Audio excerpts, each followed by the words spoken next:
behind us now. It's time to get things started. So I don't have the test with me. I'm going to give you both.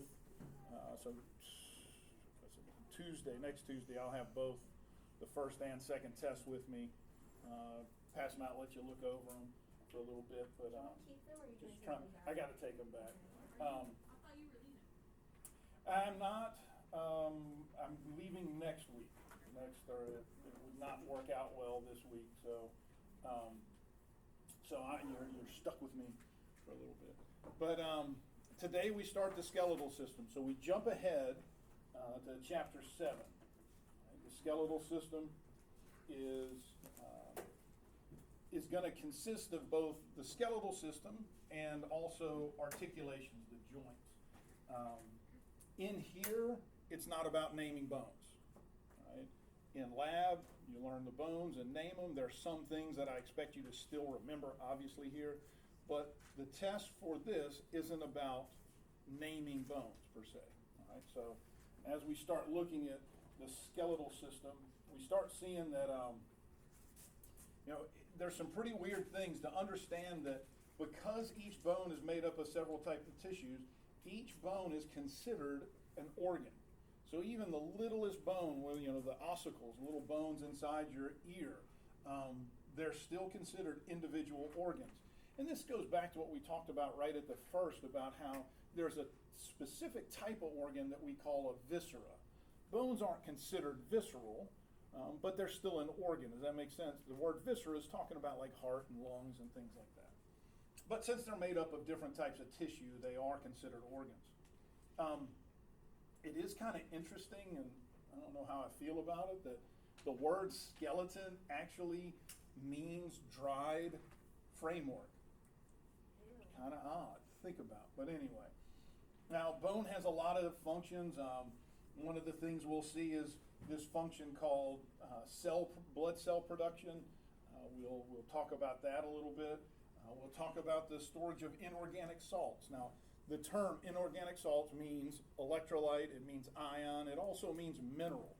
They're all under that broad category. So what mineral do you think the skeleton is used to store? Calcium. Calcium, all right? Most everybody in here, I hope, understands that calcium and bones kind of go hand in hand, but what we're going to see is the skeletons actually are just an area that our body stores calcium in. There are two much more important systems that use calcium. We'll talk about that when we get there.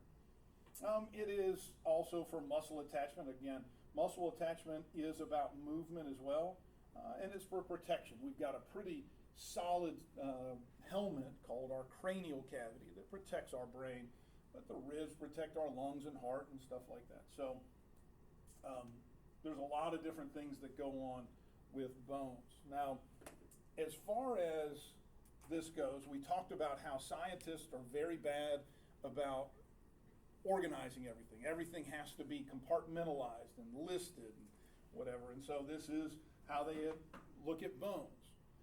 Bones, they compartmentalize them into 5 basic types of shape. And now sesamoid, this one's indented. It is really on its own. A lot of times it'll be included in short, but it is its own separate category in most times. So there's 5 parts. Now again, I don't know which ones you learn as far as the classic examples in lab if you go over this, but I will tell you the ones that I expect you to know and associate with. Long bones, which are the most common bones, these are the ones we will study as far as the microscopic structure, but long bones are defined by having a hardened middle shaft with expanded ends. The longest and strongest bone in our body is the femur. That's kind of my classic example of what I would use as an example of a long bone. Right.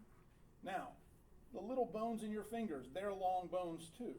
I mean, it doesn't really mean super long. It's just the description that they're longer than they are wide. And they have a hard middle shaft with expanded ends. Does that make sense? Now, short bones are kind of like little pebbles in a way. These are basically equal length and width. The classic example of short bones are our carpals, what we commonly think of as the wrist bones. There's 8 little bones called carpals in each hand, And so they're example of a short bone. Now, sesamoid is its own little category. Sesamoid bones are not necessarily bones like we would think of. They're actually calcium deposits on a tendon or ligament. If you go into rad tech or you start dealing a lot with x-rays, you'll see little calcium deposits pretty often in people's hands. They just look like little white spots. They're all considered sesamoid bones, all right? It's a response to stress. Now, we all share one sesamoid bone, right? It is the patella, the kneecap, all right? Your kneecap is a calcium deposit that is in a tendon or ligament, right? Now, it is big compared to the average sesamoid bone that we talked about. Now, the patella is the example I would use. Sesamoid means sesame seed-like. Now, the patella is a pretty big little spot. If you ever see a sesame seed as big as a patella, do not eat it. All right? That means it has been genetically modified and you should run from that. Flat bones. If I said, give me one characteristic you would think of in a flat bone, it would be that it is what? Flat, right? Flat bones are flat. The classic example I would use for this are your cranial bones. Now, as a student, I really think all bones should be under this category because they're all weird. They should all be called irregular. Right? But the irregular is a classification for things that are extra strange. And so the classic example of this are vertebrae.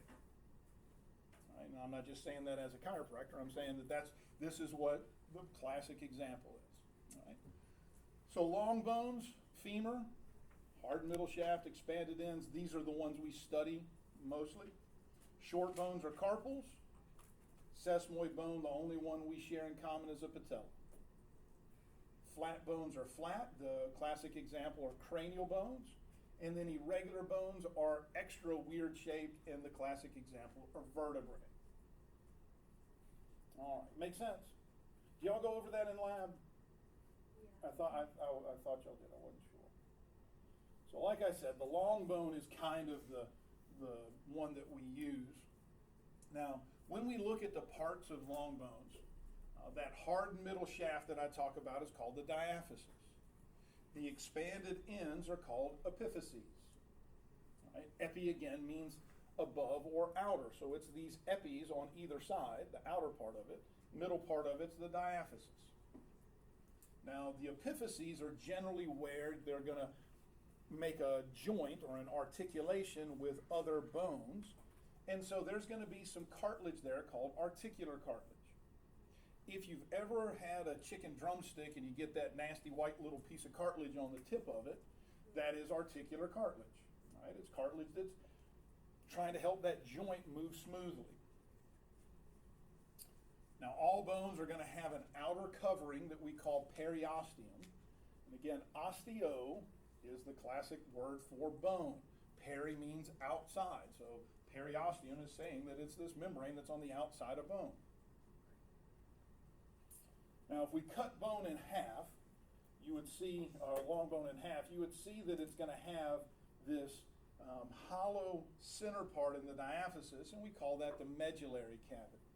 If you've ever seen like a ham steak, it'll have this little round bone in the middle of it. This is the medullary cavity. Right? Now, this picture of the bone, right? So we got the epiphysis, the diaphysis, this little hollow part in here is the medullary cavity. Now, inside the medullary cavity, you're going to have a type of bone marrow called yellow bone marrow. And we're going to talk about other bone marrows as well in just a minute, but we'll get to that. The yellow marrow isn't the bone marrow that they like go in into, like when you get a marrow transplant or whatever, that's not what It is not. It's red bone marrow they're going after with that. And we'll talk about the difference in the two. So, inside bone, in general, there's going to be a mixture of two types of bone. Right? And the two types are compact bone and spongy bone. Now, compact bone is called that because all the material is packed tightly together. Right? It's compact. It's solid. It's what we actually think of as bone. Now there's other types of bone called spongy bone. Spongy bone looks like a sponge. So when we look at this, and I'll pull this up here. The diaphysis has both compact and spongy bone, but it's mainly compact bone. It's a thick layer of compact bone. There's a thin layer of spongy bone that lines that medullary cavity. But once it starts getting into the epiphysis, the thick layer of compact bone starts narrowing out and the spongy bone starts filling in.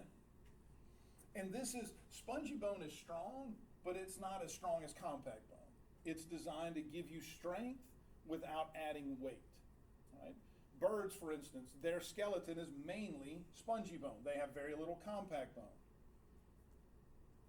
So it's designed to give you a little bit of strength without adding too much of the weight. So in the spongy bone, especially in the epiphyses, there's going to be a different type of bone marrow. It's called red bone marrow. Right? Yellow bone marrow is basically a storage closet for things like fat, adipose tissue, and different salts. The red bone marrow is kind of the star of the show. The red bone marrow is where you find those blood stem cells. Right? We kind of talked about that in one of the earlier chapters about stem cells. Stem cells can produce multiple types of cells.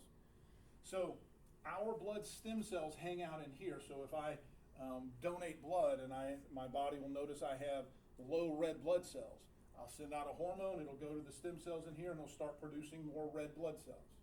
If I have an infection, my body will send out a hormone and it'll turn into a certain type of white blood cell and it'll start coming out. If I'm running low on platelets, I'll have another one that'll go there. That same cell will turn into platelets. So if you, hopefully no one in here has to deal with it personally, but if you've ever heard of someone having to have a bone marrow transplant, that's what they're coming for. Because that person is so sick, their body can't make their own blood cells. So they're trying to harvest the stem cells from someone. And so that's the one that they would be going for. If it's like for like blood purposes, couldn't they just do like if I needed blood and your blood was compatible, like couldn't we just do like a transfusion? No, because it won't have any of the stem cells. stem It would cells, work okay. for a few days, but then your It's not a long-term thing. cells would start dying. The good cells would start dying when your body can't replenish them. Okay. So yeah. So you have to get the kind of the origin for it. All right. So again, this is a cross section of either a femur, probably a femur, but it could have been many of the long bones. But this is compact bone. If we were able to zoom in, you would see those little repeating round structures that we call osteons in here. This is spongy bone. Now, in spongy bone, these little parts that are just like the parts of the sponge, that is called trabeculae.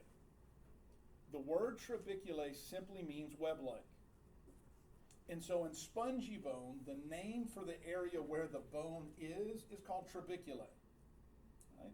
So in here, we're going to see some structures that run up and down the entire length of the diaphysis. In here, these are just little web-like extensions of bone, no osteons or anything in it, just little web-like extensions of bone, and we call them trabeculae. So trabeculae, the main thing I want you to understand is it's associated with spongy bone.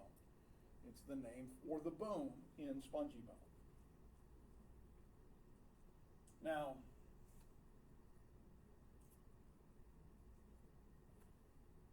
the mature bone cell is called an osteocyte. Cyte, this suffix, means mature cell or fundamental cell. Osteo means bone.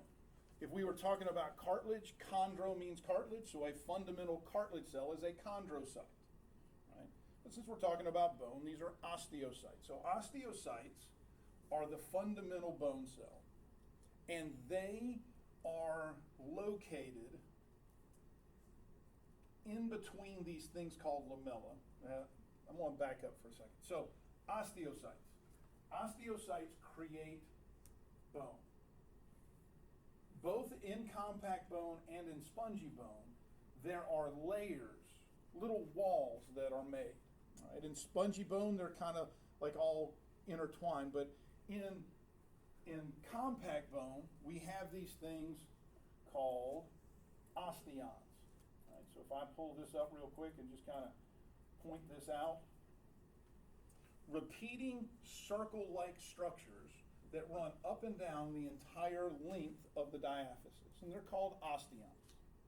Now, they're not as perfectly round as they are on this picture, but we'll use it at this picture. Now, these all are made up of layer upon layer of bone matrix.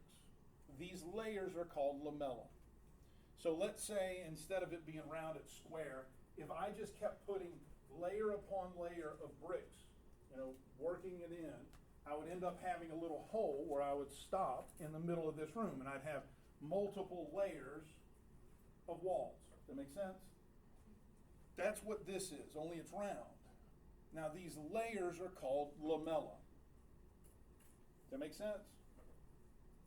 Now, osteocytes live in between the lamella. So if this is one lamella, and let's say I have another little wall here, I would kind of be stuck in between. And I would have a little indentation for my butt on this side, and then my face on this other side. Does that make sense? Because I have to have a spot to live in.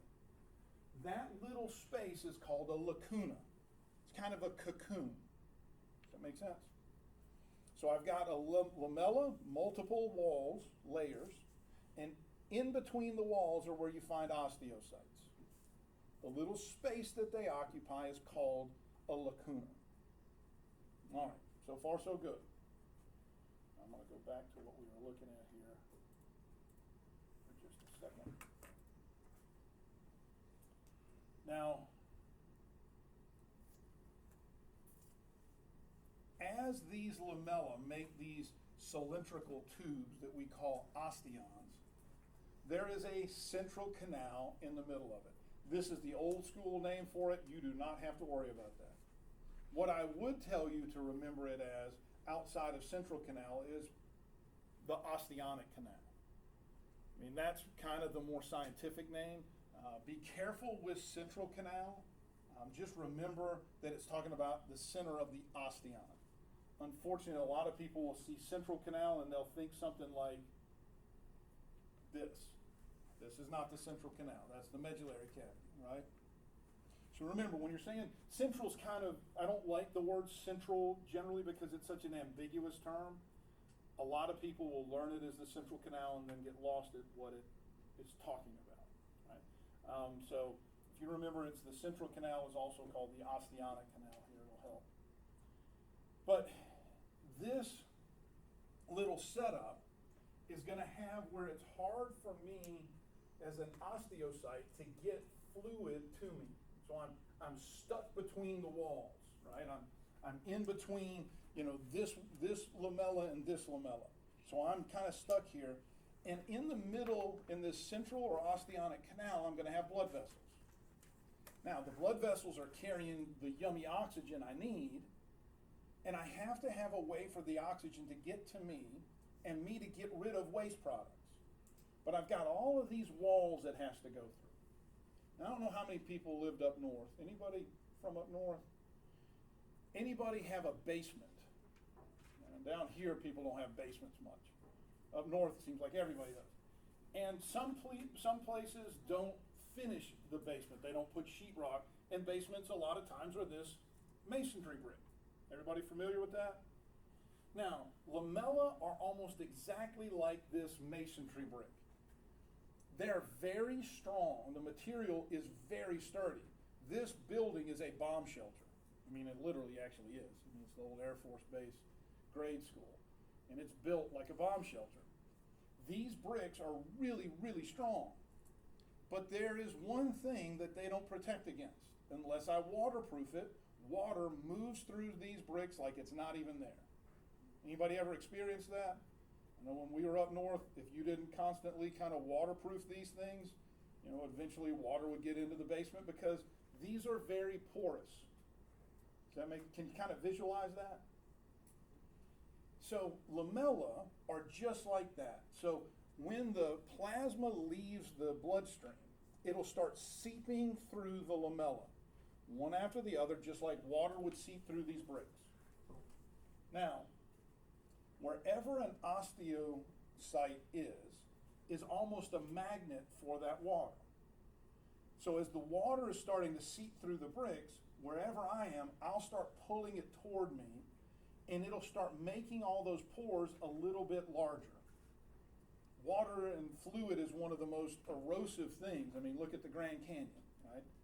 So as I start getting more water to me, the plasma to me, I start making larger pores that allow more fluid to get to me. Does that make sense? Those little larger than normal pores are called caniculi, which mean little canal. So if I go back to this picture of all of these little osteocytes. Now, if you look at this, most of these osteocytes, people say, look like little ants. You know, look like little bugs because it looks like they have legs. The legs that you're seeing are caniculi. What it's saying is, as this plasma is seeping through, wherever these osteocytes are, it's pulling it towards it and opening those pores a little bit wider. And we call them caniculi, little canals. Does that make sense? All right. Now, there's two really important parts to what make up bone. One is called collagen. Collagen, again, we looked a little bit at this in tissues, I believe, or you'll look at a little bit in tissues, I believe. But anyway, collagen. How many people have heard of collagen? Right, it's one of the more important things in your body that you need. Collagen makes up almost everything. And so collagen is really important in giving bone its tensile strength, and we discussed that before. Tensile strength just means it can bend without breaking. Right? A new tree, if I cut a branch off of it and I try to bend it, it generally won't break. It's got tensile strength. Inorganic salts, which the main inorganic salt is going to be what? Calcium. Calcium provides the hardness for bone. Now, when we get into, the different vitamin deficiencies that happen, it's important to understand the difference between rigidity or hardness and tensile strength. Right? And you'll see what I'm talking about when we get there. So, these osteons, which are sometimes called Haversham's system, which is the guy that figured it out, so he gets to put his name on it. It is getting erased. Almost all proper names are getting erased from anatomy and physiology. Very few things are going to have people's names anymore, which really upsets me because I was hoping to have a Fandel something in there, but it's too late. The way that these osteons work is as they go up and down, and I'm just going to use this picture because you'll see what I'm talking about. As these osteons run up and down, this central or osteonic canal is going to have blood vessels in it. The connection to those blood vessels to the outside blood vessels is going to be by way of a blood vessel that is poking a hole through the compact bone. And it is called the perforating canal. And perforating means to poke a hole. So this little blood vessel is going to stick a little extension through the compact bone. It'll join with the blood vessels in the central or osteonic canal and continue to spread outward. So the system is, I've got one type of blood vessel that's going straight across called the perforating canal, and then it's going to join with the different ones in the central canals or osteonic canals that are going to spread it up and down. All right? So it's going to have one going across, and it'll meet different ones that are going up and down. Does that kind of make sense? All right.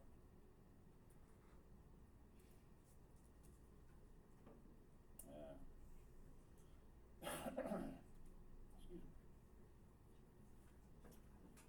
So that's kind of the picture of it. This is probably the picture you see in lab. In here, there's no pictures, but there'll be descriptions and stuff. But compact bone is made up of repeating structures called osteons. Spongy bone is made up of plate-like, web-like bone called trabeculae. Both of them are made up of multiple layers. The layers are called lamella. In between the lamella are where you find the osteocytes. The blood that's bringing the good oxygen in and taking the bad carbon dioxide out is going to start its pathway through a perforating canal. As it cuts across, it will join the different blood vessels in the central or osteonic canal to spread it out throughout it. As the plasma leaves, it will seep through these lamella like water seeps through these masonry bricks. The areas where the osteocytes are going to be more attractive to that fluid, so it'll start creating little canals to it called caniculi. Because as the water starts running in patterns more often, it starts eroding the little pores and makes them little canals. All right. So far, so good? Yeah. All right. Questions about any of that? Does it make sense? You're free to say no. I'll accept for the perforated canal, because once it's formed, it's no longer perforated. Well, it perforates to get it, but yeah, I know what you're saying. Yeah. I know what Makes you're sense saying. to me. You can only perforate something once. Why are you gonna? But then it's a perforation. Yeah, that's true. All right, so support and function. So bone is designed to support and protect. The bone function is to support and protect. It gives shape. Again, I don't know how much I agree with the fact, I mean, it definitely gives shape. I don't know that it, that always has a purpose. I mean, I'm assuming it does, but, bones are what make our shape the way it is. Right? Without bones, we'd be a big block. They're for protection. Rib cage protects the lungs and the heart. The skull protects the brain, the eyes, the ears. It's also a point of attachment for muscles. That's why there is a skeletal muscular system that is designed to kind of combine both the skeletal muscles and the skeleton to show how they get our body to move. Now, this is one that is kind of new, and I definitely want you to understand this or get a little bit behind this. Blood cell formation, which is called hematopoiesis. Hema means blood, right? Hemostat. Right? Hematopoiesis. Hematopoiesis. Right, And poiesis means to create, all right? Now, hematopoiesis is a catch-all term for making any of the blood cells. It is the umbrella. You will find as you go farther along, red blood cells are called erythrocytes. If I am making specifically red blood cells, it is called erythropoiesis, right? So you'll see that this is just a catch-all name for making any of the types of blood cells. Now, this is going to happen in the red bone marrow, right? Red bone marrow is going to be in the spongy bone. Now, in this, it talks about actually the flat bones, really, the skull, the ribs, the sternum, the clavicle, the vertebrae, and the pelvis are the main ones. Now, don't worry about that. I'm not worried about you knowing which ones. I want you to know that it is in spongy bone. All right? Spongy bone is where we get red bone marrow. Now, red bone marrow, like I said, this is what is attempted to be harvested during bone marrow transplant. Again, the person that's sick cannot make blood cells. In general, they can't make any, but usually they're worried obviously about red blood cells, but generally at that point they're really worried about white blood cells because that is your defense system. And if you can't make white blood cells, you're at the mercy of everything. And so they're all important. I don't want you to get the idea that one's more important than another. But, now this part, storage of inorganic salts. All right. One of the harder things to forget is the fact that our body doesn't really care about our skeleton. it's on the grand totem pole of importance. The skeleton's kind of mid-range. Calcium is needed for nerve conduction. You're going to find out that when a neuron sends a signal along the axon, it's calcium that's the end ion that causes the release of the neurotransmitter. Your nervous system is the grand poobah of the totem pole. Your body will do everything to protect the brain and nervous system. It's the most important thing. Just a little bit underneath there is a specific area of muscle. Muscle contraction, you're going to find out, is all about calcium as well. Calcium is what starts a muscle contraction. So there is a muscle right here that is just below the brain as far as order of importance. It's called the heart. And so those two, calcium is used to keep running order. All your skeleton really is an area to store calcium when we have abundance, and then rate it to remove calcium when we have a deficiency. It is literally a storage closet. Does that make sense? Now I'm going to go through this in a different way than normal. Get that.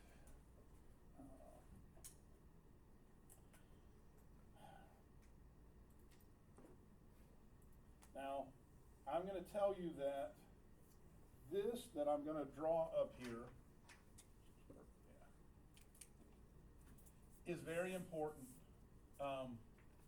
It won't be a huge part on the test in here, but it is a very important thing that, especially if you're going to take 210 and 211 and continue on, this is going to come back over and over again. Let me see if I can make sure I can get the little, I can't. Oh well, there's a little dot in the middle of that. But so, homeostasis. Remember, homeostasis is that little balancing act. We use negative feedback to keep a stable internal environment. And so we have different things. We talked about temperature, body temperature, how if it gets hot, my body does stuff to bring it, to cool it down, to bring it to normal. If I get cold, it warms it up. Well, same thing happens with what we call blood calcium levels. Our body is monitoring our blood calcium levels. It wants it to be stable. And again, the reason it wants it to be stable is for the nervous system and the muscular system, more than the skeleton. And so we have this little area called the skeleton that is our storage closet for calcium.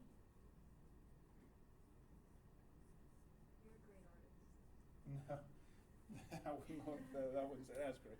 But this is literally, the only thing that it's doing is, if I have excess calcium in my blood, my body is going to remove it and put it into the skeleton, and that in turn brings the calcium level in my blood back down to normal. If, on the other hand, I have low blood calcium, my body's going to remove it from my skeleton to bring it back up to normal. Does that make sense? Yeah. So like when people get like calcium buildups, like is that an issue with this process? Not necessarily. Now there's different things about that, but we'll talk about it, but I don't want to get into it. Later, okay. Yeah. So this is the juggling act. My body wants a stable, well, we'll say this is normal. If I start having extra calcium, my body's going to take the extra calcium and remove it from my blood by building bone. If, on the other hand, I start having low calcium, my body's going to go and raid my skeletal system, remove the calcium to bring it back up to normal.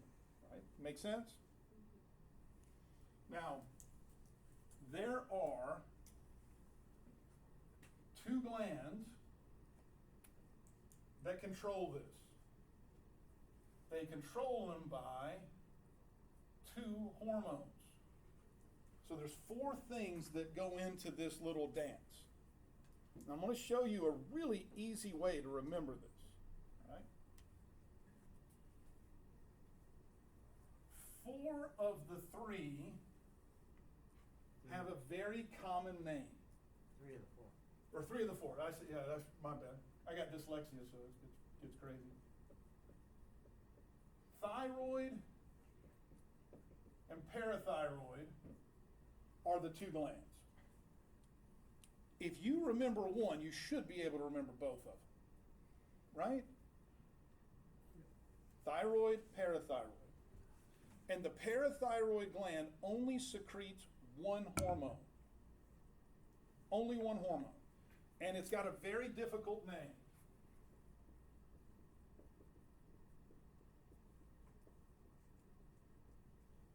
It's called parathyroid hormone. So if you can remember one, you should be able to remember 3 of the 4 parts to this puzzle. Does that make sense? Thyroid, parathyroid, and if you can just remember parathyroid secretes a hormone named after it, parathyroid. Several years ago, people were trying to figure out a lot of different ancient languages. Sumerian, Egypt hieroglyphics, and they found this stone that had 3 different types of writing on it. And they were able to figure out one of the types of writing was ancient Greek. And because of that, they unlocked all the secrets to the Sumerian writing and Egyptian hieroglyphs. They called that stone the Rosetta Stone. Anybody ever heard of that? Yeah, the app sucks. So the Rosetta Stone basically saying something that's going to allow you to open up things that you didn't already know. This is the Rosetta Stone. The hormone that the parathyroid secretes is called calcitonin. And I want to tell you, the play on words here unlocks everything. If you can remember, calcitonin puts calcium into bone. Calcitonin puts calcium into bone. Calcitonin puts calcium into bone. So once you know that, what does parathyroid do? Takes it out. Because they're opposite, right? So if I know that calcitonin puts calcium into bone, I know that that means it's responding to an elevated blood calcium level. If I have extra calcium, calcitonin's released, it's going to build bone. Does that make sense? Then I know since calcitonin is building bone, and that means it's responding to elevated calcium levels in my blood, that parathyroid, because it's releasing calcium, is responding to low blood calcium levels. So 3 of the 4, and I got to write this down, 3 of the 4 have a pretty easy name. Thyroid, parathyroid. The 4th part that doesn't play well with the naming system is the key to understanding how everything else fits into the game. Calcitonin puts calcium into bone. Once I know that, I know parathyroid removes calcium. I mean, obviously. You know, if I'm telling, I mean, that shouldn't be something that's hard in a science class. I mean, that's just normal. If I tell you I've got 2 things that are opposite, I don't care if I say, you know, one thing means I leave the room, that means the opposite is I come into the room. I mean, that's not anything that needs to be, you know, I hope you don't have to spend a lot of time studying. If I tell you one does one thing and the other's going to do the opposite, calcitonin puts calcium into bone, you should know automatically. Parathyroid removes calcium from bone, right? Stupid question. Yeah. If the thyroid goes down, can the parathyroid still produce the calcitonin? If it got below level, yeah. If something happened and it got below level, yeah. If something was wrong with the with the thyroid, Mm-hmm. can the parathyroid do the calcitonin? No. Yep. It's just straight across. Straight across. Okay. And I'll tell you why in this, all right, so in bone, we have a cell called an osteocyte, right? Now, there's 2 other types of bone cell. One type is called an osteoblast. Has anybody ever heard that? Osteoblast is a cell that creates bone. That's its whole job. It creates bone. The word blast, it means an immature cell that creates, quote unquote, the matrix. So a fibroblast in the skin is creating fibers, right? So an osteoblast is creating bone. The counterpart is called an osteoclast, C. Osteoclast, tear down bone. Those two cells throughout your life are going back and forth remodeling your skeletal system. It's what keeps it healthy, right? Calcitonin, which is putting calcium into bone, stimulates osteoblasts. Their job is, they know it's like having, like look, if you've seen the people putting the sod out. Now there was a time recently that they had problems in all the sod fields. None of the grass was growing correctly. So anywhere that was supposed to have sod, they couldn't do anything for. If I'm building, the best time to build is when I have excess of building material. Does that make sense? So all of a sudden my building material, I've got a whole bunch of it, so I want to build bone. Calcitonin stimulates osteoblasts. Osteoclasts are stimulated by parathyroid hormone. When it is released, those cells get hungry, they start breaking down the bone and releasing calcium. Now again, in here, I do want you to know, this is all about blood calcium levels. Thyroid releases calcitonin, parathyroid releases parathyroid hormone. I would hope you know calcitonin builds bone, parathyroid's going to break it down. Again, this isn't going to be a huge part of the test. It will be, again, if you're going into 210 and 211, this comes back over and over again because this also affects the kidneys. And so in both the skeletal system, the endocrine system, and the urinary system, this same thing gets brought up. Hopefully you can kind of see the pattern and you don't have to relearn it every time. Does that make sense? All right. I'll leave that up there for whoever's teaching after me. So that's what this is kind of showing, what's going on. Now,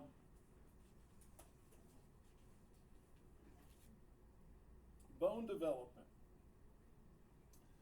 The act of creating bone, all right, the formation of bone, this is called ossification. Ossification is just creating bone. There are two methods of ossification. One is called intramembranous. Right, so let's say these two are membranes. The word intramembranous means between two membranes. So if I take these and make them into a bone, can you figure out what the kind of classification this bone would be? Layered. Flat. Flat. Intramembranous ossification is mainly making flat bones. It starts with sheet-like layers of connective tissue, membranes. We're going to look at this, but not in depth. This endochondrial ossification is making long bones. The majority of bones in our body are made by endochondrial, inside cartilage. The type of cartilage is hyaline cartilage. Remember, hyaline cartilage is the most common type of cartilage in your body. It is what your skeleton starts off with. Now, little fetuses, this is a little 14-week fetus, and at the risk of hoping not getting in trouble, I want to always just draw a little microphone there, because it looks like, put a little white glove on, it looks like a little Michael Jackson. Whee! Right? That, I see things like that, I'm sorry if that bothers anybody. But this little fetus, none of that is bone at this point. This is all either membranes or cartilage. Right? Now, the way this works, and again, this does frustrate me a little bit with this book because they'll just start talking about, you know, osteoblasts and osteoclasts. Where'd they go? Oh, osteoblasts. We'll see osteoclasts in a minute. But I'm glad we kind of talked about them before this. Osteoblasts, again, are immature. You can kind of remember that life's a blast when you're immature. Kind of sucks when you start getting mature and have to pay bills and stuff, right? So early on in the fetus, we're going to have these little membranes, these connective tissue sheets that will end up being where these flat bones in general are going to be. And they're not all flat, but most of them are. Now, I'm not worried about you knowing progenitor cell. This is actually coming from stem cell, but I want you to know that osteoblasts, the bone-forming cells, will take root in them, and they'll get in between them. As they start producing this, changing the membrane into bone, kind of like little jet chemtrails, as they're moving through, they're going to make spongy bone. As they're moving through, they'll leave little layers, little trabeculi, web-like areas of bone, and we call it spongy bone. Now, as they get closer to the membrane on either side, they will start making compact bone, because they'll start attaching it to the membrane. The two membranes end up being the periosteum. So it makes a little bone sandwich, right? 2 layers of compact bone with spongy bone in the middle. Kind of starts at the spongy bone, and it's making, again, like chemtrails, as it's moving through, making these little web-like areas of bone. Once it's on the membrane, it makes compact bone. The membrane ends up being the periosteum. It somewhat makes sense. Really, the big key on this is understanding that it's flat bones. Intramembranous flat bones are going to be the majority of kind of the questions on this. So far, so good. And that the membranes end up being the periosteum. Now, Actually, you said they're the flat bones. mhm. What about long bones and short bones? Is that still? Endochondrial. Yeah, endochondrial is Gotcha. the main one. Now, short bones will also be included in the intramembranous, Mm. right? But just remember for right now, flat bones are the main one. Okay. So endochondrial bones, endochondrial ossification is going to mainly be the long bones. Most of the bones in the skeleton, as it says here, are made by endochondrial ossification. Has anybody ever watched those home makeover shows? Like where they find these old houses and they redo them? It's amazing to me. I've got a really good imagination, but it's amazing that there are people that can go into an old house and think, if I take down this wall and I add something over here, and they can see what it could be. To me, when I'm in an old house, I just see an old house. I don't see, ooh, it's got good bones, right? This is kind of what our body does in this process. It kind of takes over an old house, uses some of the framework that's there, turns it into bone, and remodels what it needs to. All right. So, couple really important things with this. First is, again, most bones fall into this category. Now, I am actually going to pull up the 210, because I think the visual part of it's a little bit better. I'm going to pull up the 210 picture of this. Again, not a big deal. I just want you to be able to see the process.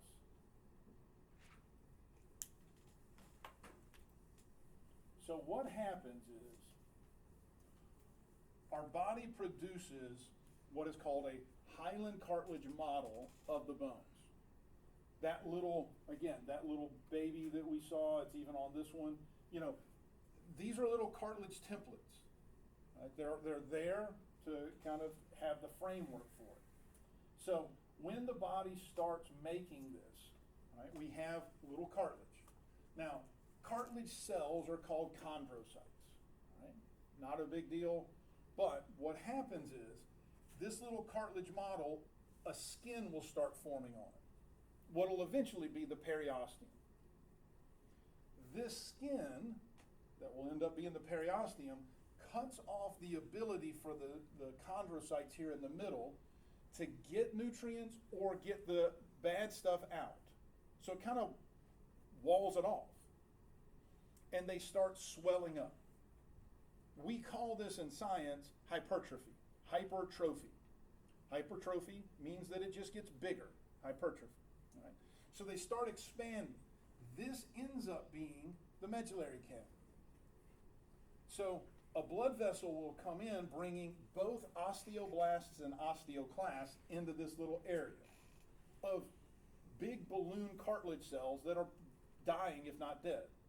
All right? So imagine that this is the middle part, which will eventually be the diaphysis. Over on that side and this side, I've got cartilage cells that are alive and whatever. But we've got these big hollow openings in here. Blood comes in here and starts dropping off osteoblasts and osteoclasts. And kind of like those remodeling shows, they come in and they're like, all right, I've got some framework here I can use and some framework here I can use. It turns it all into bone first. And then the osteoclasts come through and get rid of the things that aren't needed. And it starts making a little hole. And this is called the medullary cavity. Can you kind of visualize that somewhat? Now, because this is where it starts, this is the most important thing for us right now, is to know that this is called the primary ossification center, because this is the first step. The diaphysis is the primary ossification center. So now the body's going to start taking this middle part, which is going to be the diaphysis, and start making compact bone, opening up the middle part that's called the medullary cavity. And once it gets a good foothold, then my body's going to take blood vessels and go into the ends, what will eventually be the epiphyses. Now, at this spot, the cartilage is fine. It's not dead here, so it's all little cells. They didn't go through hypertrophy. So when it drops off the osteoblasts and osteoclasts, all it does is removes the cartilage, and wherever that the cartilage matrix is, it turns it to bone, so it ends up looking very sponge-like. With me? So this, since this is the second step, is called the secondary ossification center. Primary ossification center is the diaphysis. This is where it all starts. The second step is it goes into the epiphyses, so it's called the secondary ossification center. But it's not called the epiphyse yet. It's not yet, it will eventually be. Okay. I mean, I guess you could call it, but. That figures 7.6 in our book. Okay. Yeah, that's it. I was gonna say, I know it's in your book. I've seen it. I don't know why it's not on. Maybe I just didn't see it here, but, no, it is on here. Boom. Okay. I just didn't get that far along. Now, here's the other thing, and I'll stick with your picture now. The primary ossification center and the secondary ossification centers do not join until you're about 20 to 22. There is a little band of cartilage between those two spots called the epiphyseal plate. This is your growth plate. If you've ever heard the term growth plate, this is your growth plate.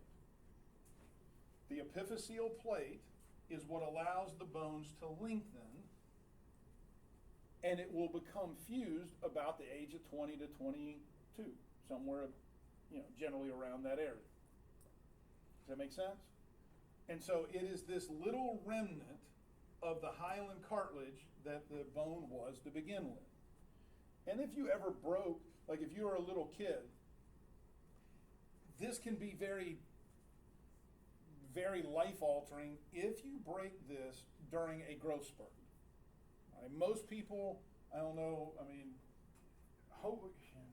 you might not have all hit the same type of growth spurt, not everybody does, but some people get, I was watching a thing on Dennis Rodman, and I think he grew like 1.5 feet in 1 year. He went through a crazy major growth spurt. If he was to break one of the epiphyseal or growth plates on one leg during that spurt, what would happen is the other leg would still grow and you'd have a short leg and you have to go through all kinds of problems. So if you break it, it depends on when it's broken. Right? If you're just a little kid, it might make a little bit of difference, but if it's during a growth spurt, it can make major difference in the growth of that bone. Does that make sense? All right.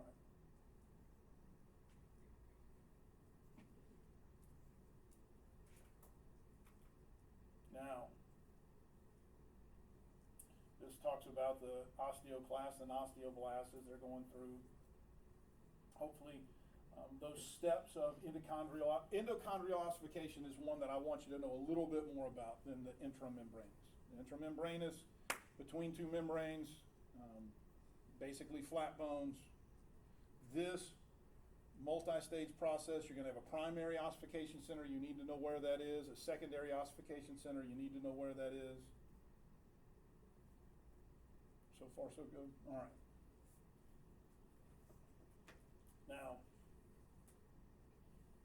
our body is constantly going through and remodeling our bone. That dance between what we said was the osteoblast and osteoclast goes on throughout our life.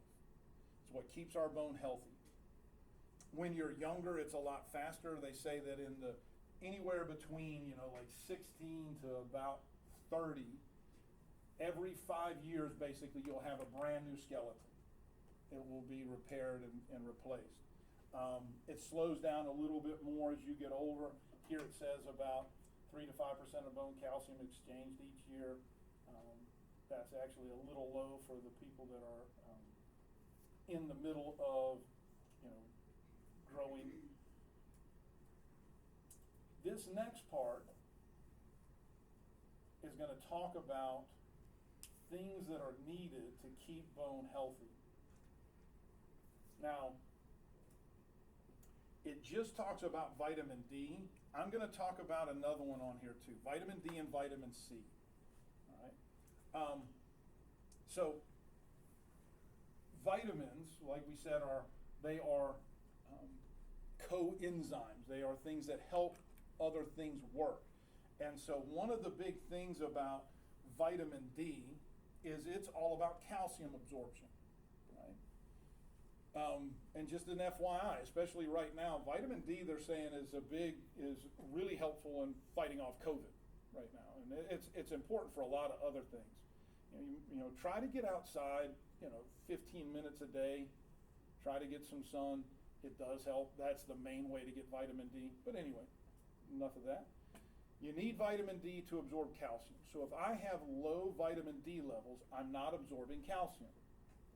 If that happens, that means that I'm not going to be able to put calcium into bone. Now, back a couple slides ago, I told you that there were two things that went into making bone, the two major things. One was collagen, one was calcium. I said collagen gave bone tensile strength, which means I can bend without breaking it. Calcium gave bone its rigidity. If I do not have calcium, what happens is my bones become rubbery. If you've ever seen little kids from third world countries where they have the real bow legs standing there, they have a problem with not enough calcium. Now, it might not be a vitamin D problem. It might be straight calcium issue. But whatever the case may be, they don't have enough calcium to get their bones hard. They become rubbery. Does that make sense? Now, vitamin C, on the other hand, is needed to make collagen. Vitamin C and collagen go hand in hand. Now, vitamin C deficiency is going to have a lot of other things that it does, but as far as what the does to the bone, vitamin C, since vitamin C is used to make collagen, and collagen gives the bone its ability to bend without breaking, if I don't have it, bones become strong but brittle. How many people have, the area here is kind of steeped in some pirate lore. I mean, I don't know if y'all know this, but like Murrells Inlet was one of the major pirate hubs a long time ago. If you know anything about pirates, one of the things that they had an issue with is called scurvy. Scurvy is a vitamin C deficiency. What would happen is their bones would be strong, but if you just bumped into like this table, I could break my finger or femur by just bumping into this table. It's really strong but brittle. Does that make sense? Vitamin C deficiency produces bones that are brittle, strong but brittle. Vitamin D deficiency produces bones that are rubbery. And so both collagen and calcium have to be in the right organization to make the bone the way it is. Does that make sense? I do want you to know this. Vitamin D, calcium. Hopefully you know that. Vitamin D, calcium are tied hand in hand. calcium. Without calcium, my bones will not have the strongness to it. They'll be rubbery, because I'll have collagen, but no calcium. If, on the other hand, I've got a vitamin C deficiency, C and collagen, C and C, if I have a vitamin C deficiency, my bones become strong but brittle. I don't have enough collagen to get into that little area where I can bend them a little bit. It just is fragile. And of this, the most important thing really is physical exercise. Putting your skeleton under stress. Everything in your body functions on a use it or lose it basis. Everything. And your skeleton has to have pressure put on it to make your body remember why it's there. One of the biggest obstacles in our space force, in our space exploration, is the fact that our body cannot stand a weightless environment for very long, because it will start raiding and tearing apart our skeleton. Astronauts will lose huge amounts of their skeleton if they're up for a prolonged period of time. We're trying to figure out ways to help avoid that. Martial arts. One of the things they'll do is they'll have people, just hit Microfractures. over and over again. Not taking big, long, it's just little over and over again. And all they're doing is every time it hits, there's a shock wave that goes up your spine or up your arm. And it causes your body to go, hey, that's under stress, and starts putting more calcium in there. Kickboxers do that with their tibia, their shin. They'll rub things on their shin, and because that tells your body, hey, there's some sort of physical stress here, and it starts putting down new calcium. Women are far more at risk of losing bone calcium than males are. It's just the way it is. Please, just simply walking helps, but you need to do something to kind of get that little bit of pressure that reminds your body, hey, my skeleton's pretty important. And so, if there's a little thing I could tell you to make sure to do is to try to exercise a little bit. You've got to put your body under stress, and it makes it stronger, right? And so we'll end with this part. I figure that's a good stopping part. We will go from there.